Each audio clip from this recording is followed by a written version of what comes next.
Hello YouTube, De-bodgery here. So as you all know, I like doing teardown videos much more than I like to review things. And so this spot welder, I've taken it all apart and I'm going to show you some stuff. So it's going to be two parts. This first one I'm just going to cover the power supply, and the second one will actually cover the spot welder. Okay, so output filtering is okay-ish. It's not awesome. Pretty lightweight. The actual power supply itself is very, very light. The aluminum heat sinks are small, so that part is kind of mediocre.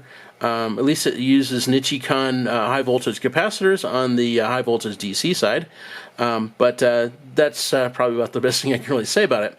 All right, so over here you have a full wave bridge rectifier. Over here you have a MOSFET, and over here you have a Schottky diode.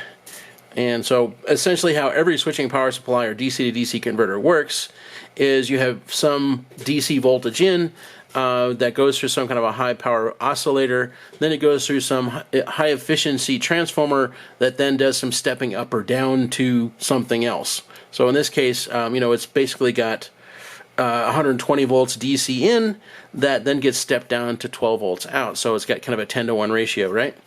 Alright, so on the other side of the board, I guess before I show that, down inside there you've got a couple optical isolators, so all switchers will usually have those, and so does this.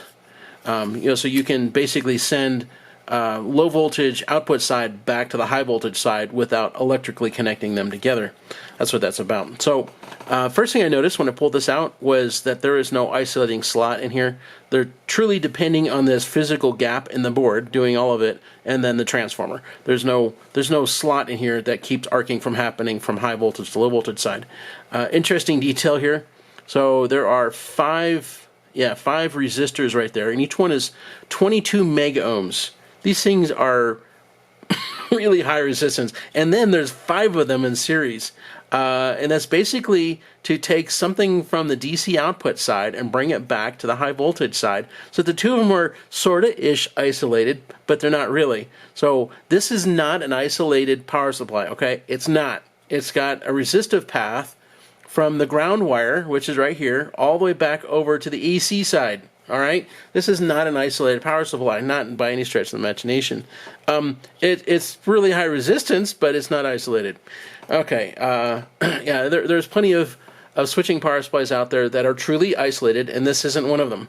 All right, so over here you have the DC control output side, and over here you've got the oscillator chip that controls the high voltage DC side, and then of course in the middle you've got the transformer. So that's pretty much everything there. It's cheap, it's lightweight, it's not very good, which is not really all that surprising considering that this is a Chinese-made switching power supply that might be good for 10 amps.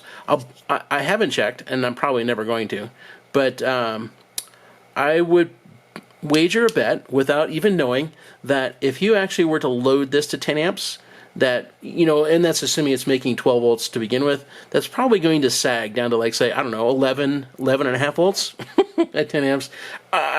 My skepticism of its performance is fairly high. Yeah, not very good. It's not isolated, very poor filtering inside and outside. It does have a couple MOVs in it. It does have some, input inductors to help protect from high voltage spikes, things like that. But, no gap, very lightweight construction. Not a very good power supply.